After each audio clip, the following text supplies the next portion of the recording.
시장에서 도를 수행하고 계신 우리 구독자분들 반갑습니다. 용천도사입니다.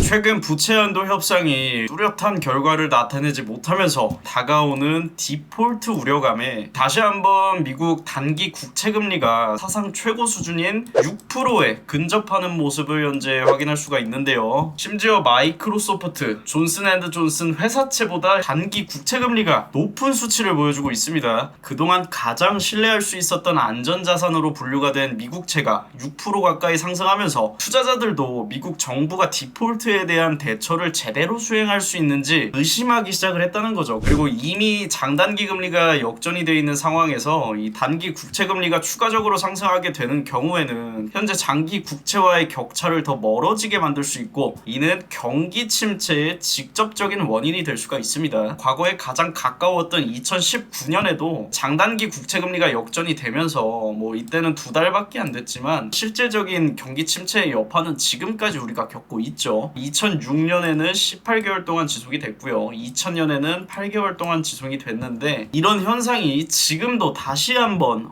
나타날 수 있다는 점을 뜻합니다. 단기 국채금리가 사상 최고치를 갱신하면서 투자 심리가 위축이 되는 경우에는 하방 압력을 받을 수 있는 직접적인 요인이 되기 때문에 투자자들은 굉장히 보수적인 움직임을 보일 수밖에 없겠죠. 실제로 국내 증시도 최근에 뚜렷하게 움직이는 테마나 업종이 존재하지 않는 상황에서 다소 연관성 없는 순환매, 오늘 오후장만 하더라도 첫 번째로 흑해곡물 관련주들이 올랐고, 두 번째로 우크라이나 재건 관련주, 첫 번째 같은 경우에는 전쟁이 지속돼야지 수혜를 보는 테마고, 두 번째는 전쟁이 끝나야지 실체를 확인할 수 있는 테마입니다. 그 다음에 움직였던 게 심지어 탄소, 그 다음이 에너지 관련주들, 이렇게 연관성 없는 순환매만 존재하기 때문에 당장 내일 움직일 수 있는 테마를 예상하기가 어렵다면은 부채 한도 협상이 이루어지기 전까지 최대한 방어적으로 매매할 수 있는 종목을 준비하는 게 더 유리할 수 있다고 판단을 하고요. 오늘 준비해드린 종목은 우리가 당장 급등할 수 있는 종목이 나오지 않는다면 이미 저가를 형성한 상태에서 시장 변동성에도 충분히 대응할 수 있는 성장주로 준비를 해드렸고요. 종목명은 아모그린텍입니다. 이 종목 같은 경우에는 페라이트와 ESS의 복합 수혜를 받을 수 있는 종목이고, 최근에 테슬라가 발표를 한 내용이 바로 휘토류 제로, 중국에 대한 의존도가 높은 휘토류를 사용하지 않고 페라이트, 고성능 자성 제품을 사용해서 앞으로 배터리를 만들고 전기차를 만들겠다는 건데, 현재 국내에서는 아모그린텍이 실제로 페라이트 관련주로 편입이 되었고 고성능 자성 제품을 판매하고 있는 회사입니다. 그래서 불안정한 시장에서도 이렇게 저가에 모아갈 수 있는 종목 중 하나고요. 저가 추세 같은 경우에는 여전히 현재 진행형인 모습을 볼 수가 있어요. 자, 그리고 테슬라의 생산량 전망은 당장 2023년 올해보다 2년 뒤인 2025년에 거의 3배에 가까운 수치로 생산량을 늘려갈 계획입니다. 그 이유는 현재 테슬라가 완성차를 판매하면서 남기는 수익보다 자율주행 기술을 연구독 형태로 판매하는 게 더 큰 수익을 볼 수 있다고 판단을 했고, 실제로 테슬라가 현재 가격 정책을 계속 바꾸고 있죠. 자율주행 기술에 대한 연구독 상품을 주력으로 삼겠다는 뜻이고, 테슬라의 판매 정책이 많이 팔아야 자율주행에서 발생하는 연간 매출도 늘어날 수 있다는 마인드로 운영을 하게 되는 경우에 사실상 테슬라 매출에 관계없이 판매량만 늘어나면 아모그린텍 같은 경우에는 고효율 자성 부품에 대한 수주가 늘어나면서 2025년까지 지속적인 수혜를 기대할 수 있는 종목에 속하죠. 쉽게 생각해서 테슬라가 많이 팔면 팔수록 페라이트 관련주로 부각된 아모그린텍 같은 경우에는 앞으로 매출액이 늘어날 가능성이 굉장히 높다는 점을 의미를 하고요. 2030년까지 지속적으로 성장을 할 수 있는 산업이다 보니까 사실 테슬라 말고도 현재 벤츠나 아니면 포드, 포르쉐 모든 회사에서 전기차를 주력으로 개발하고 판매를 하고 있습니다. 그만큼 고효율 자성 부품에 대한 수주도 앞으로 꾸준히 늘어날 가능성이 높다는 점 참고해서 보시면 좋을 것 같고, 두 번째로 우리나라가 LG 에너지 솔루션의 초격차 기술력을 기반으로 현재 전 세계 점유율 1등입니다. 근데 이 1등 바로 뒤를 쫓아오고 있는 게 중국의 CATL이라는 회사예요. 여기서 만드는 게 이제 저가형 배터리인 LFP 배터리를 주로 만드는데, 현재 우리나라가 이 CATL에 유일하게 못 미치는 게 바로 이 LFP 기술이죠. SK온이나 LG 에너지 솔루션, 삼성 SDI도 저가형 배터리에 대한 필요성을 인지를 하고 실제로 현재 1분기에만 영국 연구개발 비용으로 6,200억을 투자를 했습니다. 1년이 아니라 1분기예요. 당연히 하반기까지 넘어가면은 조 단위 금액을 투자할 가능성이 높겠죠. 아모그린텍 같은 경우에는 ESS 에너지 저장 장치와 페라이트의 모두 수혜를 볼 수 있는 2차전지 세부 테마의 성장주로 해석을 하시면 되는 종목입니다. 6월 시장에 불확실성 해소 이후에 돌아올 수 있는 주도업종 순환매 2차전지, 이게 6월달에 코스피 200 종목이랑 코스닥 150 종목이 변경이 되죠. 근데 6월달에 편입되는 종목 중에 70% 이상이 2차전지 관련주입니다. 이 70% 이상의 종목들이 코스피 200이나 코스닥 150에 편입이 되면서 당연히 펀드 자금도 들어올 수가 있고, 그러면 2차전지 전반적으로 불확실성 해소 이후에 유동성 고갈 현상까지 해소가 되면서 가장 먼저 상승할 수 있는 주도업종 중 하나에 속하는 종목이죠. 다만 현재는 부채 한도 협상이라는 불확실성이 있기 때문에 굳이 무리하게 올라갈 때 따라갈 필요보다는 이렇게 눌려 있을 때 하단으로 조금씩 모아서 비중 10%에서 15% 정도 미리 모아놓고 반등이 나올 때 이제 여기서 19,000원까지 여유롭게 공략을 할 수 있는 성장주라고 생각을 하시면 되겠습니다. 매출액은 16% 정도 늘었는데 단기 순이익이 300%, 그리고 영업이익이 400% 정도 늘었어요. 필요한 현금 출자는 거의 다 끝났고 지금부터는 매출액이 대부분 단기 순이익으로 전환이 될 수 있다는 점을 뜻하겠죠. 앞으로 지출될 고정 비용도 없고 2차전지 시장 성장에 따라서 페라이트 그리고 ESS 시장에 직접적으로 수혜를 받을 수 있는 이 아모그린텍은 성장주 관점에서 여러분들이 지금 현재 방어적 전략으로 모아가기에 굉장히 좋은 종목이라고 생각을 하시면 되겠습니다. 연관성 없는 순환매가 들어오고 있는 현재 시장 같은 경우에는 이런 종목들로 모아놓고 급하게 매매하지 마시고 6월 이후의 시장을 대비하는 것도 좋은 전략이 될 수 있을 것으로 생각이 되고요. 주식이라는 게 결국에는 기다림의 미학이다 보니까 안전하게 가야 되는 구간들은 안전하게 가고 본격적으로 몰아칠 수 있는 구간들은 몰아치면서 전략적으로 수익을 한번 만들어 가시면 좋겠습니다. 저희가 매일 아침 9시에 라이브 방송도 진행하고 있으니까요. 들어오셔서 저랑 같이 매매하시는 것도 편하실 거예요. 다음 영상에서 뵐게요.